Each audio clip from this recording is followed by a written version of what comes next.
The Little Teardrop. A story by Tony Timstra.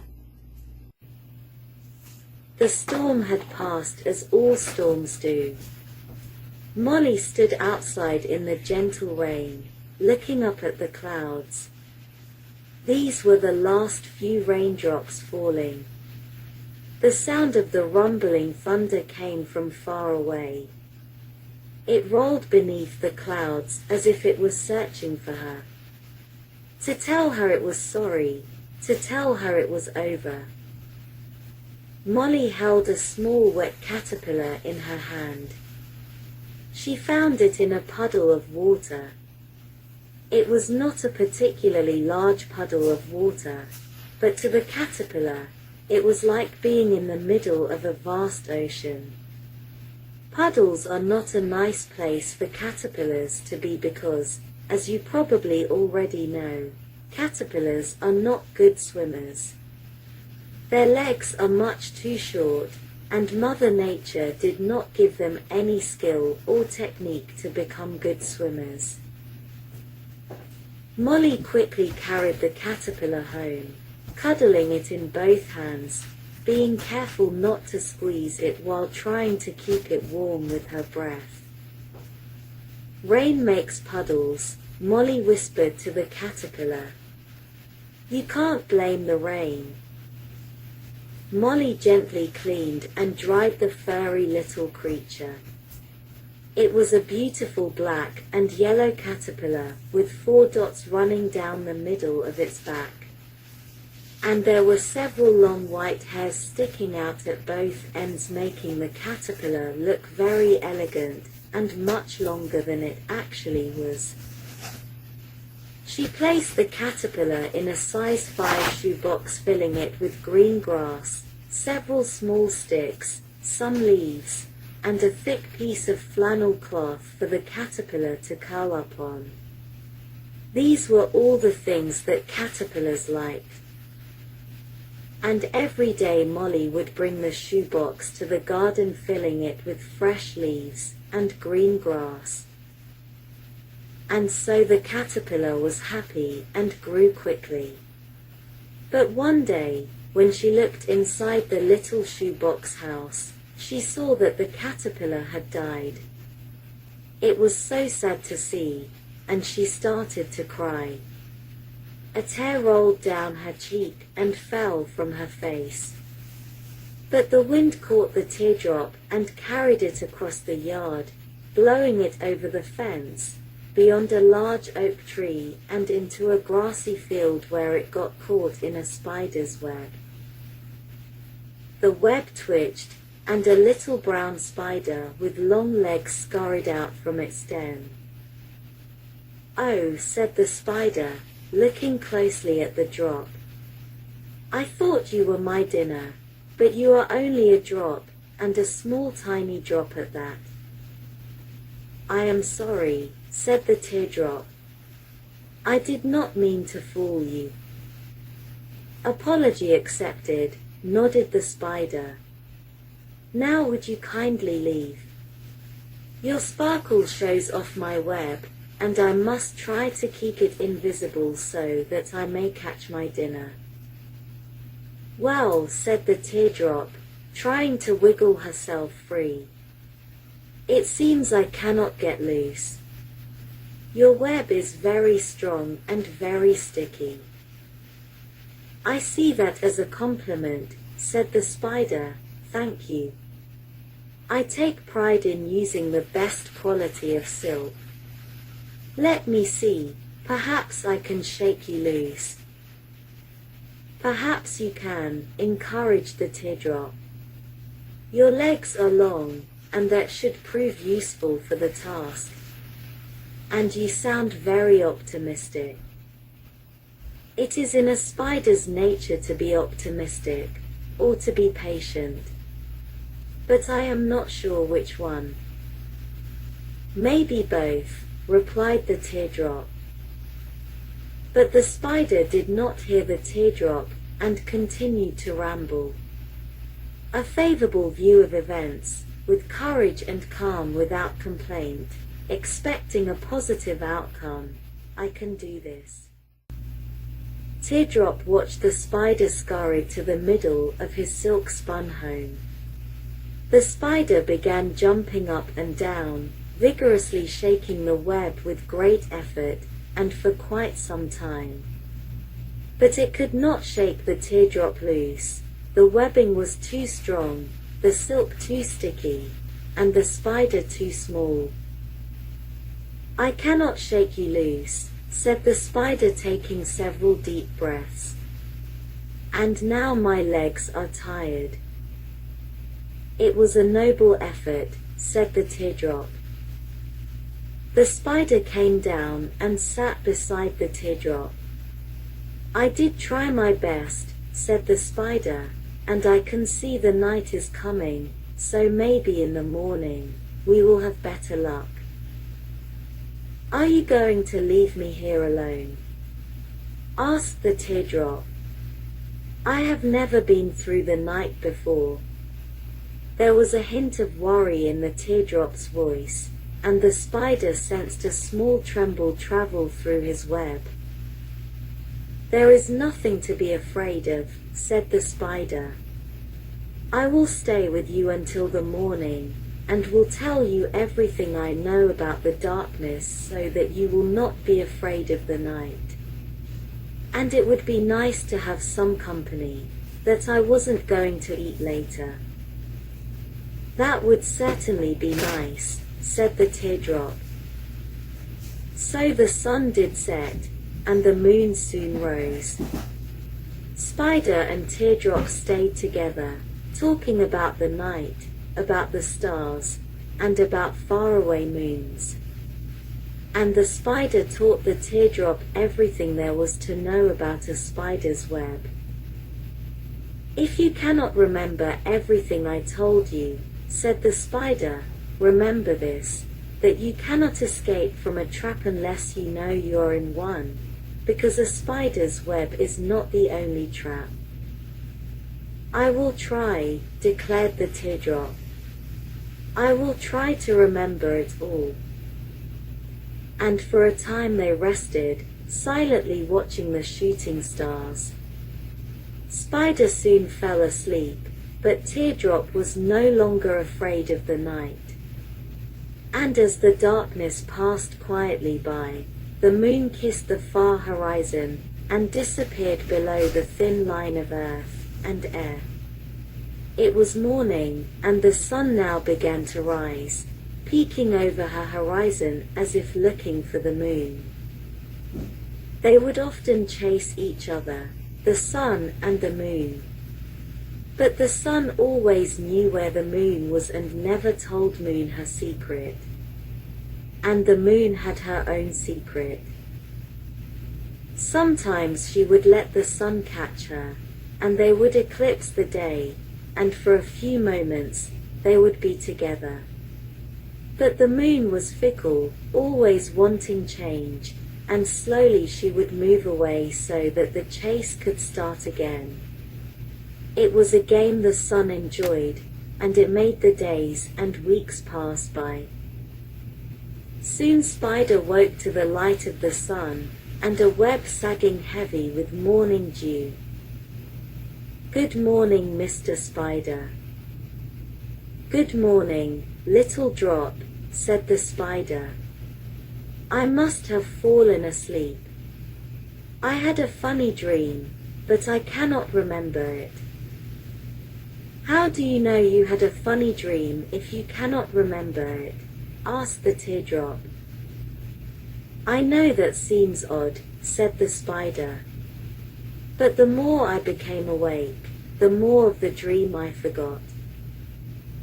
"Well, your web is covered with dew, and that is not a dream. What will you do now?" "Oh, not to worry," said the spider. "The sun will melt away these dewdrops from my web. Perhaps the sun will help you too." "Then I will ask the sun to help me," said the Teardrop. "Oh, you never have to ask the sun," laughed the spider. "The sun is good. She will always give you everything you need. We only have to wait for her to wake up and come a little closer." Both Spider and Teardrop watched the sun rise. And just as Spider said, the dewdrops slowly disappeared from his web. But the sun's warmth did nothing to the teardrop. "The sun did nothing for me," said the teardrop. "Interesting," said the Spider, scratching his head with one leg and his chin with another. "The sun must have had a reason, that which is inevitable and predetermined, causing an irreversible course of events, such that—" "What are you mumbling about now?" asked the teardrop. "Destiny," proclaimed the Spider. "Destiny, or fate. I am not sure which one." "What is the difference?" "The difference," said the Spider, "is you." "I do not understand," replied the teardrop. "You don't always have to understand to believe," said the Spider, "but I do have an idea. Let us ask the wind to blow you free."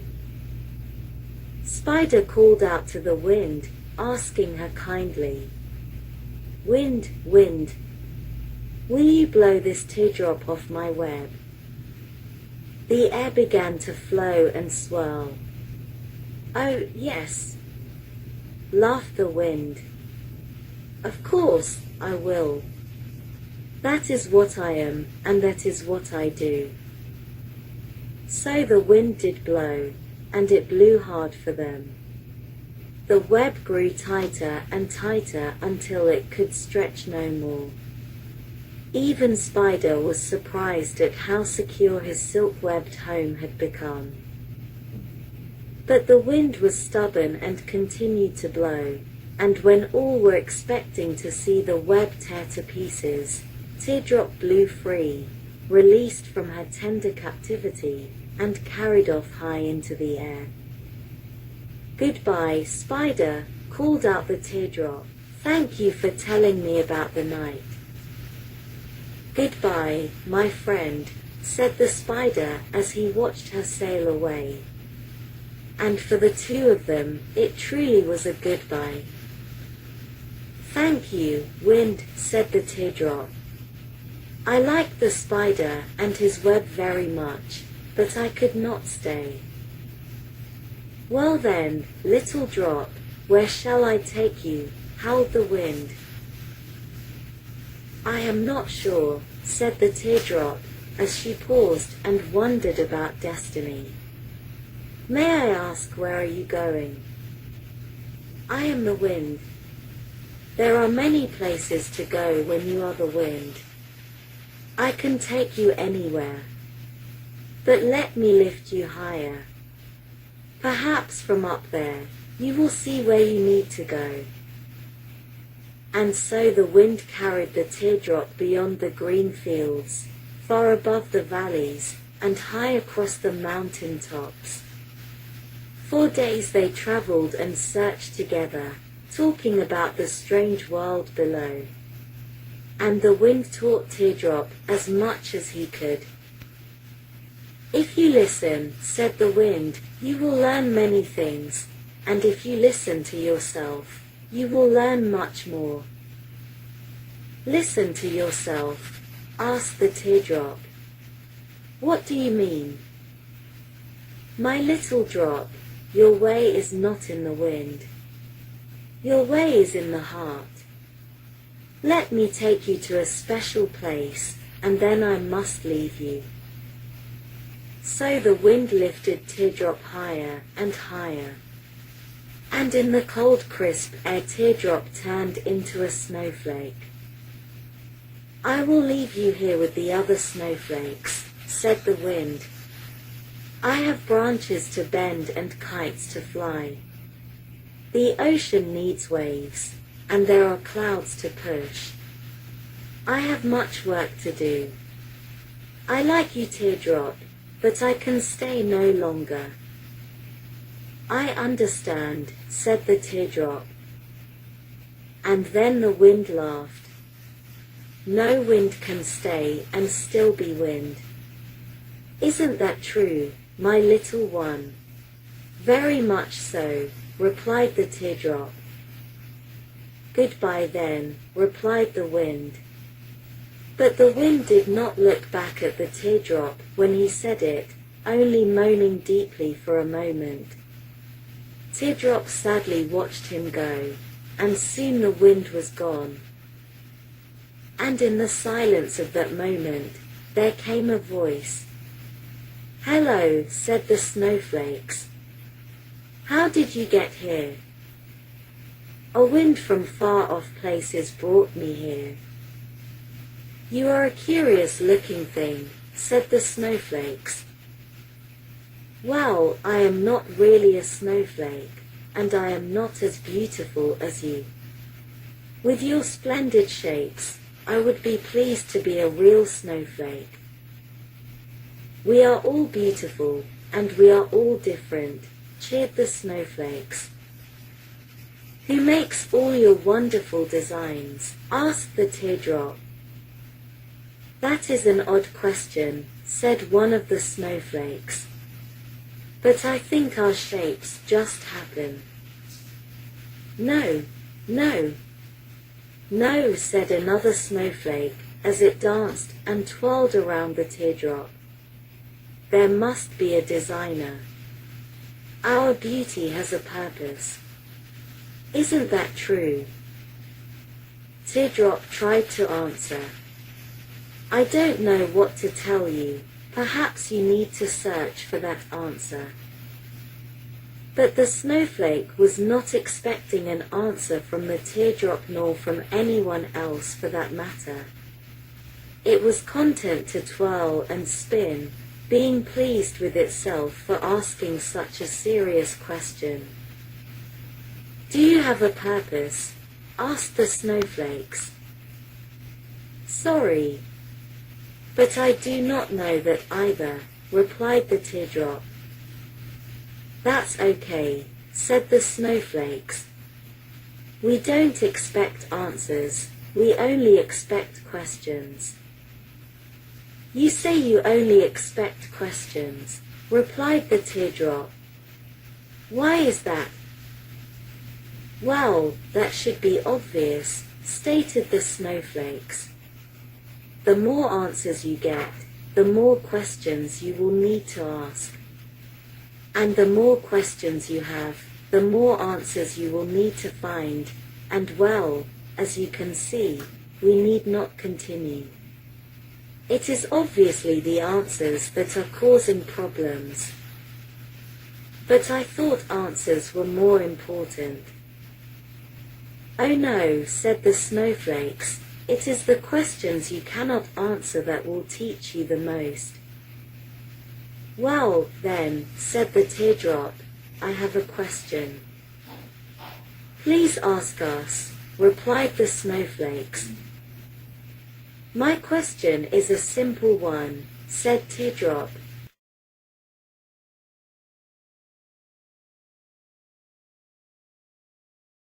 Where do snowflakes go? The snowflakes swirled together for a moment contemplating the matter. We do not know for certain, the snowflakes declared. But every snowflake will fall in its proper place. Your answers are peculiar, the teardrop confessed. Then come and travel with us, and we will teach you everything we know. And so for the next few days, Teardrop and the snowflakes drifted across the sky asking each other questions.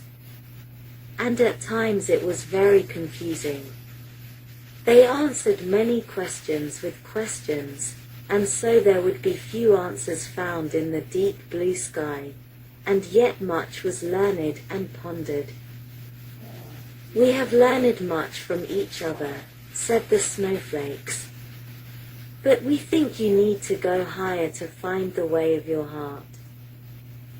So the teardrop said farewell to her curious friends, and the snowflakes fluttered goodbye, helping her to drift higher. Colder and colder it became, and soon Teardrop changed her shape, and found herself amongst the ice crystals. "Hello," smiled the Teardrop. "Who are you?"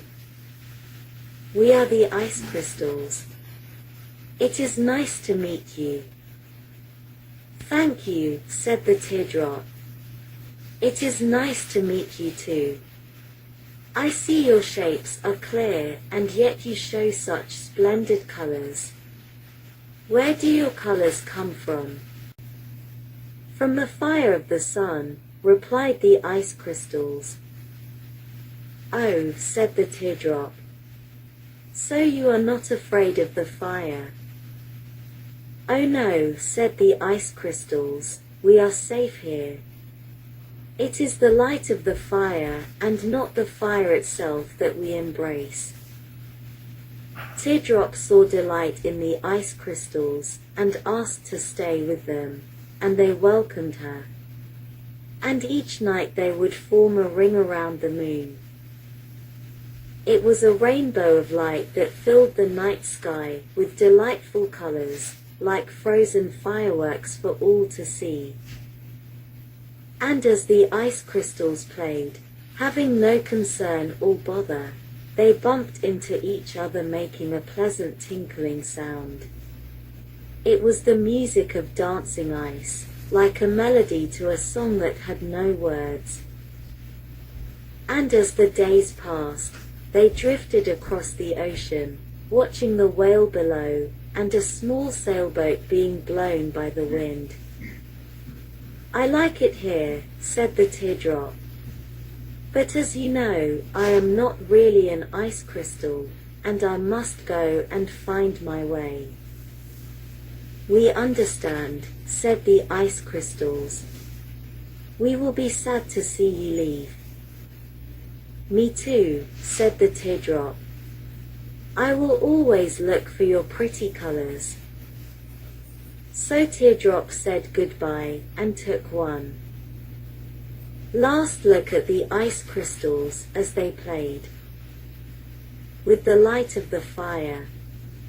Slowly she began to drift back down, warming herself along the way. Soon Teardrop roamed over the desert. It was a hot, dry place, where she heard a strange and deep voice. "Are you water?" asked the voice. "You there? I am talking to you. Are you water?"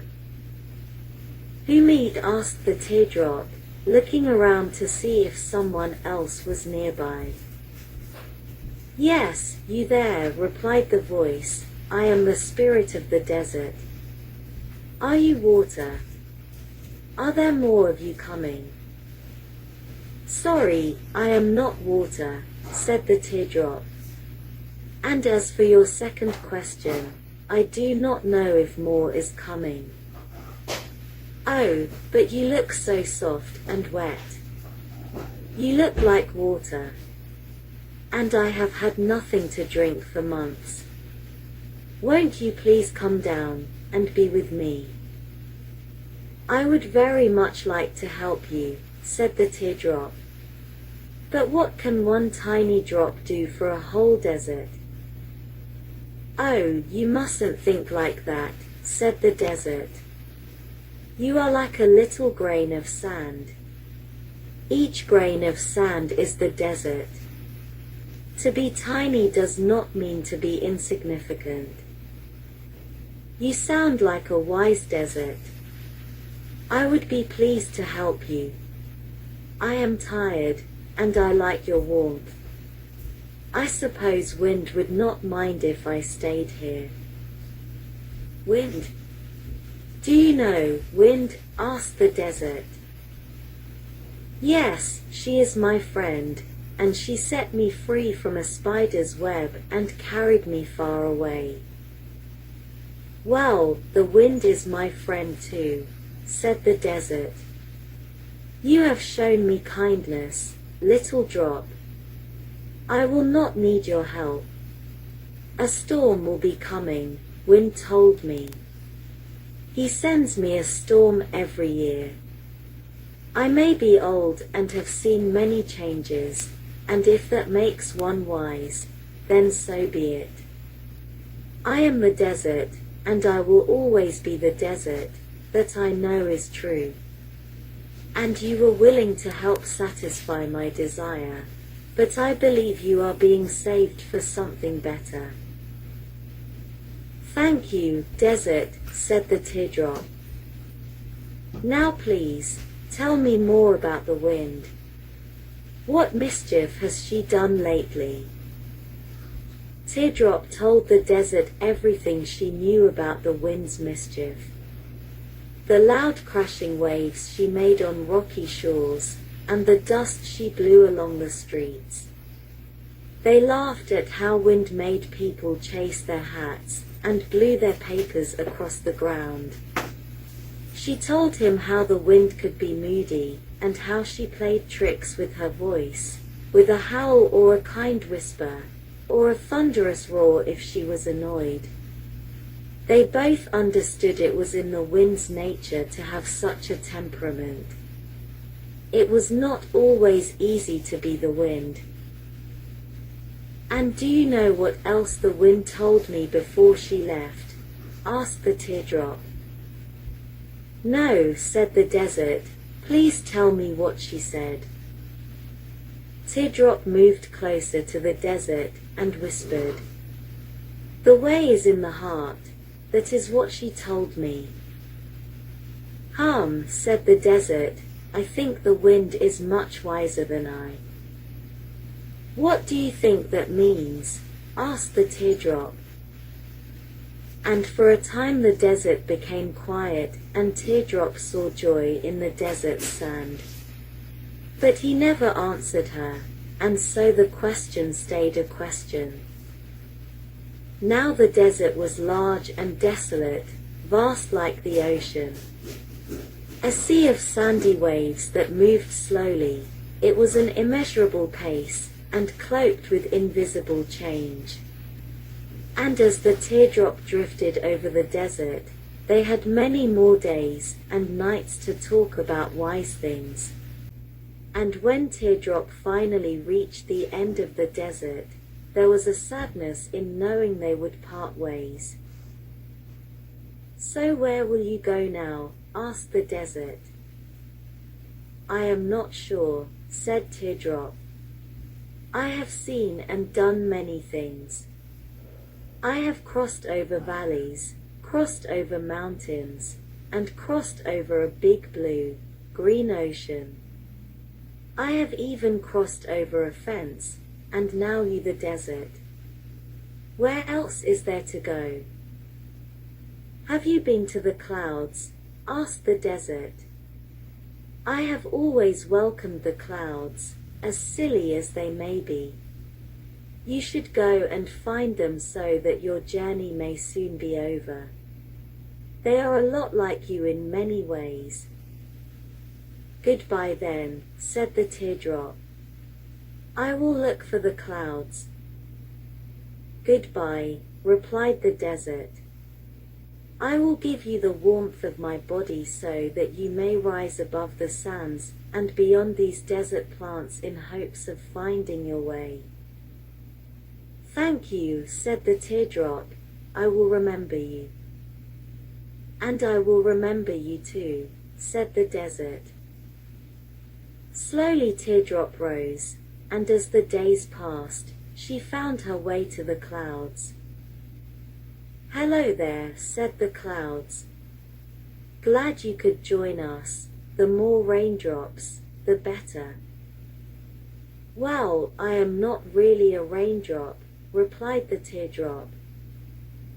That's okay, said the clouds. You can come and float with us. What are you doing up here? Asked the teardrop. We change shapes. We appear and then disappear, and then slowly show up somewhere else. Our shadows cover the world below, and we play hide and seek with the moon, and with the sun. And even though the stars may be far away, we can hide them too. Teardrop stayed with the clouds, and they didn't seem at all that silly to her. She told them about the wise wind and the deep dry voice of the desert. She told them about the strength of a spider's web, of which they knew nothing. And she told them about the sound that ice crystals make, and the fun there is in asking lots of questions. And the clouds told Teardrop all about shapes and shadows. They warned her about thunder and the lightning. But they also told her about rainbows and hope. And so for a time, Teardrop and the clouds meandered through the sky, telling each other stories and adventures. And sometimes during the day, they would be quiet, content to float and cast shadows. "Look," said the clouds. "We are drifting towards a small town. Let's rain on them and make puddles." Teardrop looked at the small town, and it seemed strangely familiar. "Do you want to storm with us?" asked the clouds. "That is kind of you to ask," said the teardrop. "But as you know, I am not really a raindrop." "Very well," said the clouds. "Good luck with your journey." "Thank you," said the teardrop. "And good luck to you too." The clouds laughed, and thunder was heard. And as Teardrop left the clouds, a rainbow reflected in her shine. Slowly she fell towards the small town, falling closer and closer towards a little yard with a garden. And there, sitting beside that garden, was a little girl holding a size 5 shoebox.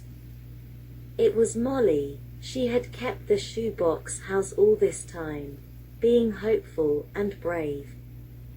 She opened the lid to look at her caterpillar one more time, and at that very moment, the teardrop fell on the caterpillar. Like a long-awaited caress, the teardrop found her purpose. And from that tender touch, the caterpillar moved. It had not died but was safely hidden inside a cocoon, waiting for this moment, waiting to transform. Molly saw the caterpillar change into a butterfly. It clung tightly onto her finger, and with every breath, it opened its wings and became stronger and stronger. The butterfly flew out of the box, delighted by the life of flight. It fluttered around Molly as she laughed and danced. The clouds watched from above, and the sun was there, and the moon was there, and the wind was there. The snowflakes, the ice crystals, and the spirit of the desert, they were all there. And when Spider saw the butterfly, he knew it was her friend. Molly closed the lid on her showbox house. She was happy to see the butterfly fly away, happy to see the butterfly be a butterfly. There will always be storms, and there will always be puddles. And even now, in some other place far away, in another small town, there is a storm. And as all storms do, that storm will also pass. The end.